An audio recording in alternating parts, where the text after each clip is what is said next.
From April 14th to 17th, Chinese President Xi Jinping visited Vietnam and Malaysia. At a White House press conference, Donald Trump claimed that China-Vietnam talks are part of a plan to screw the US.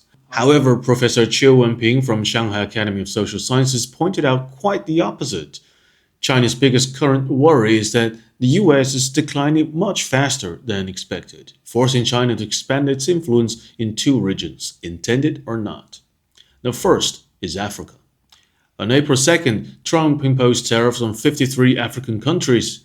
In Lesotho, for instance, the tariff rate soared to 50%, even higher than the EU levels.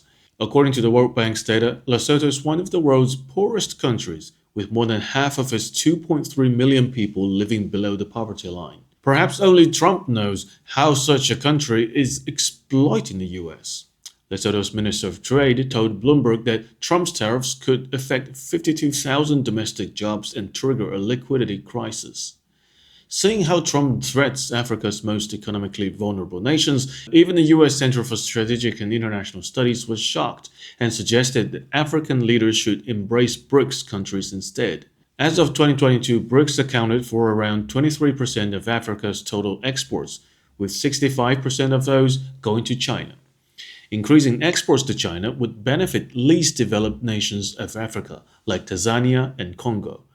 To fight against Trump's bully, the CSIS emphasized that no African country should reach out to the United States or announce its trade policy until all of us play our cards together.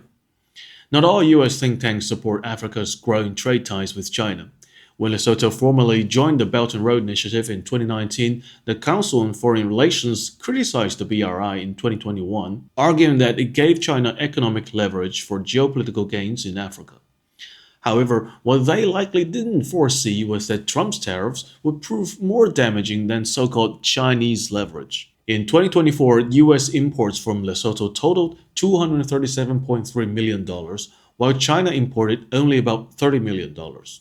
Now, with the US retreating, China's trade influence in Lesotho could potentially expand sevenfold. Ironically, even China may not have anticipated this opportunity. And the second region is Central Asia. Former US National Security Advisor Brzezinski once warned of Washington's worst geopolitical nightmare, a united front between China, Russia, and Iran, driven by shared hostility towards the United States.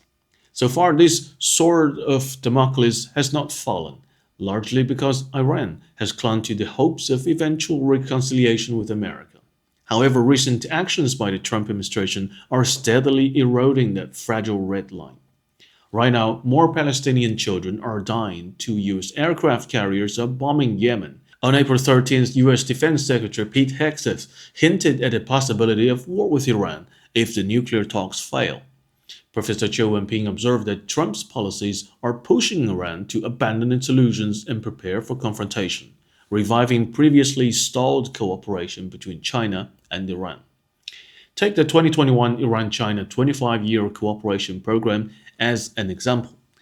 This agreement includes joint projects in banking, telecommunications, ports, railways, and energy. It allows China to directly invest in Iran's oil sector in exchange for discounted energy. While implementation has been slow due to fears of further US sanctions, Trump's renewed pressure may push Tehran to be back on track. On April 16th, the US imposed 3 new sanctions targeting Iran's oil sector. If Tehran is being sanctioned even without escalating tensions, what incentive does it have not to pivot more fully towards Beijing? Reuters acknowledged that China and Iran have already established a trading system largely based on the Chinese yuan. Iran's former vice president said Iran needs to increase its oil production to at least 8.5 million barrels a day in order to remain a player in the global energy market. And for that, Iran needs China. Former Iranian diplomat pointed out every road is closed to Iran. The only path open is China. On April 15th, former US President Joe Biden delivered his first public speech since leaving the White House, sharply criticizing Donald Trump for having done so much damage and so much destruction in just the early weeks of his return to power. The facts appears to support Biden's claim. Economically, Trump's tariff wars wiped out more than $6 trillion of US stock market. Militarily, Despite deploying every operational B-2 stealth bomber, the US failed to prevent Houthi attacks on American and Israeli vessels. And diplomatically, Ukrainian President Volodymyr Zelensky rejected Trump's proposed peace plan. And politically, Trump administration dismantled the US Agency for International Development and cut government funding for outlets like Voice of America. These are all good news for China, but the worry is that it's all happening so intensively. This is the largest global strategic contraction in US history. The Cold War taught us that sudden power vacuums can bring major risks. Consider North Korea, which once relied on cheap, stable oil supplies from the Soviet Union. That support enabled it to mechanize agriculture, cultivate previously barren land, and sustain a growing population.